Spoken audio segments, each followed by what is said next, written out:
Hi guys, konnichiwa. Welcome back to my channel. This is Japanese language vocabulary series and today is another word of the day. Ngayong araw na ito ay pag-uusapan naman natin kung ano ang sinasabi ng mga staff sa shop or sa mall tuwing may papasok na customer maliban sa irashaimase. At kung curious kayo at gusto niyo pong malaman, panoorin at tapusin niyo po ang video na ito. Ano nga ba ang kasunod ng irashaimase na sinasabi ng mga staff sa shop or sa mga malls dito sa Japan? Nasubukan or narinig nyo na ba ito? Galing sa kanila tuwing gagala ka sa mga malls or sa shop dito sa Japan. Ang sinasabi nila pagkatapos ng irashaimase ay ang praise na goran kodasai. Ano ang ibig sabihin ng goran kodasai? Ang goran kodasai po ay ang formal ways to say, please take a look at our products or items na binibenta namin at baka may mapusuan kayo at mabili kayo. So yan po ang kanilang sinasabi sa mga customer nila tuwing papasok ito sa kanilang shop pagkatapos ng salitang irashaimase or welcome in English. At may isa pa tayong idadagdag sa kaalaman ninyo.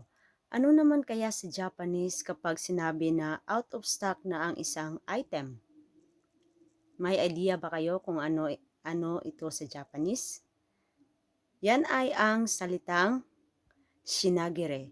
Kapag narinig mo ang shinagire, meaning wala nang stock or wala na silang display na ganyan na items kasi na out of stock na. So, shinagiri or out of stock. So, sana kapag marinig nyo ang phrase na binanggit ko kanina na guran kodasai, ay alam nyo na ang ibig sabihin nito at ito ay madadagdag na sa inyong Japanese vocabulary. At ang katagang shinagire na out of stock.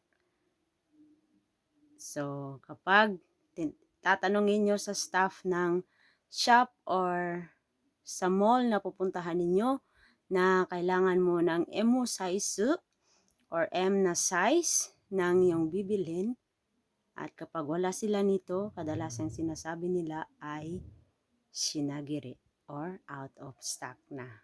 Kaya kapag sinabi na shinagiri ay wala na talagang makukuha na ganyang size or ganyang items. So, yun lamang po. Sana ay may natutunan kayo sa maikling video natin ngayong araw na ito. Salamat po sa patuloy na pagtangkilik at pagsuporta sa ating video sa YouTube. See you on my next video. Bye!